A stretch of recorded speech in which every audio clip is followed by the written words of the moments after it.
Australia's property market is shifting. And in this video, we're going to be breaking down 5 key points that you need to understand about the property market and where it's heading. The first thing on our list is the monetary policy and interest rate impacts moving forward. The RBA just made the decision yesterday that they won't be cutting rates, but there's still an expectation that rates could be cut late this year and early next year. Now, sentiment is very important when it comes to investing.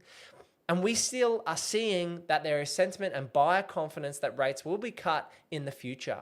What this means is it gives people confidence about their cash flows over the next 6 to 12 months and that things are going to become a little bit more affordable in terms of their investments.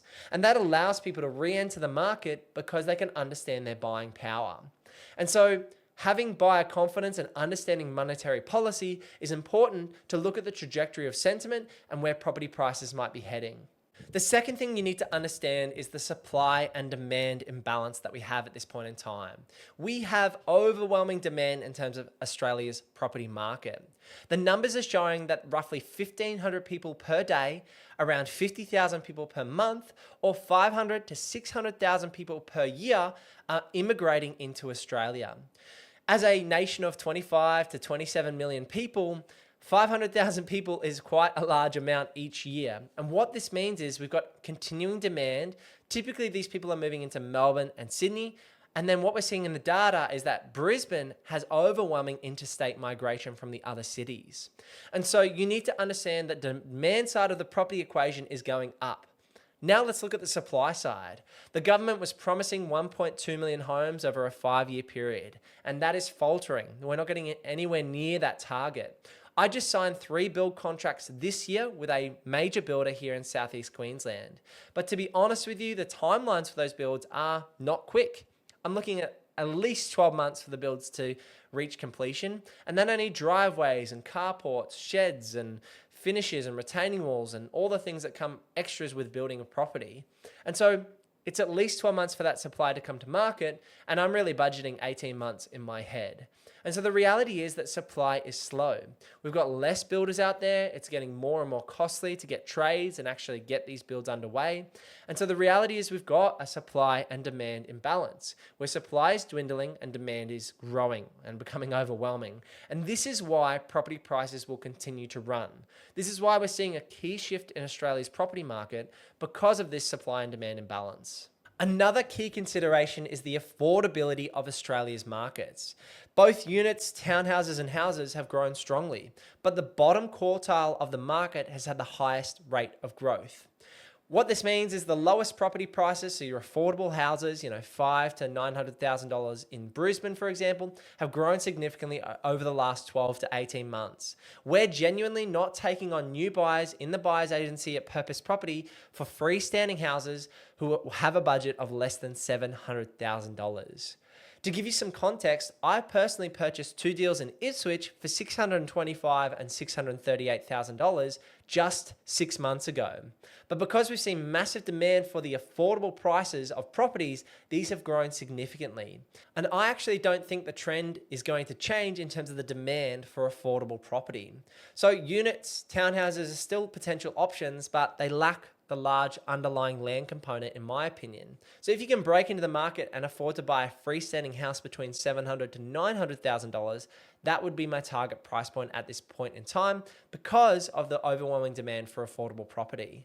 This leads me into item number 4 on our list, which is attached to this affordability piece, and this is the government intervention in Australia's property market, as well as this 5% first home buyer scheme opening up the floodgates in terms of the demand for the property market. The reality is that the government increasing the caps from $700,000 to $1 million here in Queensland has changed the market. We've shifted. It's a new world order in terms of understanding what's going on in terms of the property market and how to price things.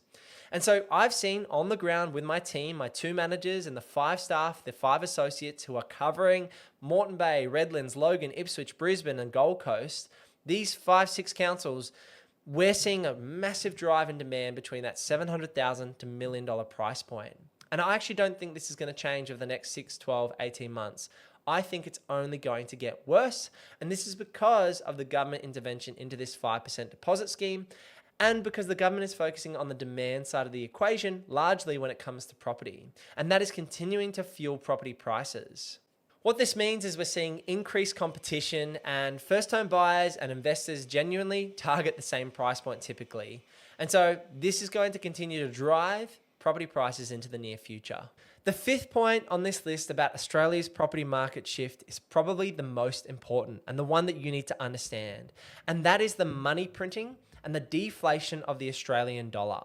The reality is that the government is printing money hand over fist, with major projects and about 25% of Australia's economy being government backed.